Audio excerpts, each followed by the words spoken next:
July 18 കേരളക്കര നെഞ്ചിലേറ്റിയ പ്രിയപ്പെട്ട നേതാവ് ഉമ്മൻചാണ്ടിയുടെ 1-ാം ചരമവാർഷികം. മലയാളി മനസ്സുകൾക്ക് ഒരിക്കലും മറക്കാൻ കഴിയില്ല ഊസി എന്ന എക്കാലത്തെയും ജനകീയ നേതാവിന്റെ വിടവാങ്ങൽ. 32 മണിക്കൂറോളം നീണ്ടുനിന്ന സ്നേഹക്കണ്ണീരിൽ കുതിർത്ത യാത്രാമൊഴികൾ ഇന്നും വേദനയോടെയാണ് കേരളക്കര ഓർക്കുന്നത്. 2023 ജൂലൈ 18 ലോകമെമ്പാടുമുള്ള മലയാളികൾ ആർത്തലച്ച് വാവിട്ട് കരഞ്ഞ ദിവസം. തിരുവനന്തപുരത്ത് നിന്ന് പുതുപ്പള്ളി വരെ 38 മണിക്കൂർ നീണ്ടുനിന്ന വിലാപയാത്ര. തിരുവനന്തപുരത്തെ ജഗതിയിൽ പുതുപ്പള്ളി ഹൗസിൽ നിന്നാണ് ചരിത്രമായി മാറിയ വിലാപയാത്ര ആരംഭിച്ചത്.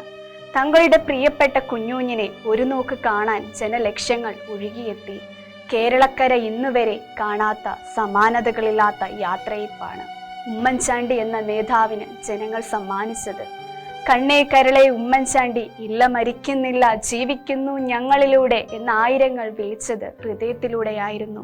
വഴിനീളെ സ്നേഹച്ചങ്ങല തീർത്ത് സ്ത്രീകളും കുട്ടികളും വയോധികരും അങ്ങനെ കുഞ്ഞൂഞ്ഞിനെ സ്നേഹിച്ച ഒരുപാട് പേർ ആ പാതയോരങ്ങളിൽ മണിക്കൂറോളം കാത്തുനിന്നു.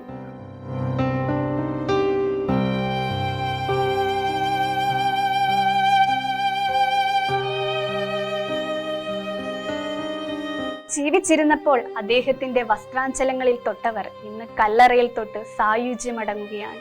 പുതുപ്പള്ളി സെന്റ് ജോർജ് പള്ളിയിൽ പ്രത്യേകം പണിയിച്ച കല്ലറയിൽ വിശ്രമിക്കുന്ന നേതാവിനെ കാണാൻ, പരാതികൾ അറിയിക്കാനും ഇന്ന് ജനങ്ങൾ അവിടേക്ക് ഓടിയെത്തുന്നു. എനിക്ക് ഏറ്റവും വലിയ അനുഭവങ്ങൾ ജനങ്ങളുമായി സമ്പാദിക്കുമ്പോഴാണ് ഉണ്ടാകുന്നത്. ഒരുപക്ഷെ പലരും ചില നിസ്സാരനെന്ന് കാണുന്ന ആളുകളുമായി സംസാരിക്കുമ്പോഴാണ് നമുക്ക് പലപ്പോഴും പുതിയ പുതിയ ആശയങ്ങളും പുതിയ പുതിയ അറിവുകളും കിട്ടുന്നത്. എന്റെ പാഠപുസ്തകം എന്ന് പറയുന്നത് ജനങ്ങളാണ്. ജനങ്ങളിൽ നിന്നാണ് എനിക്ക് അറിവ് കിട്ടുന്നതും കാര്യങ്ങൾ മനസ്സിലാക്കാൻ അവസരം ലഭിക്കുന്നതും എന്ന് വ്യക്തമാക്കാൻ ആഗ്രഹിക്കുക. രാഷ്ട്രീയം ജനനന്മയ്ക്ക് വേണ്ടിയായിരിക്കണം, നാടിന്റെ വികസനത്തിന് വേണ്ടിയായിരിക്കണം. ഹൃദയം നിറങ്ങിയവർക്ക് സമീപസ്ഥനും മനസ്സ് തകർന്നവർക്ക് രക്ഷകനുമായിരുന്ന ഉമ്മൻചാണ്ടി എന്ന നേതാവ് ഇന്നും ജനമനസ്സുകളിൽ ഒരു നക്ഷത്രം കണക്കെ ജ്വലിച്ചു നിൽക്കുന്നു.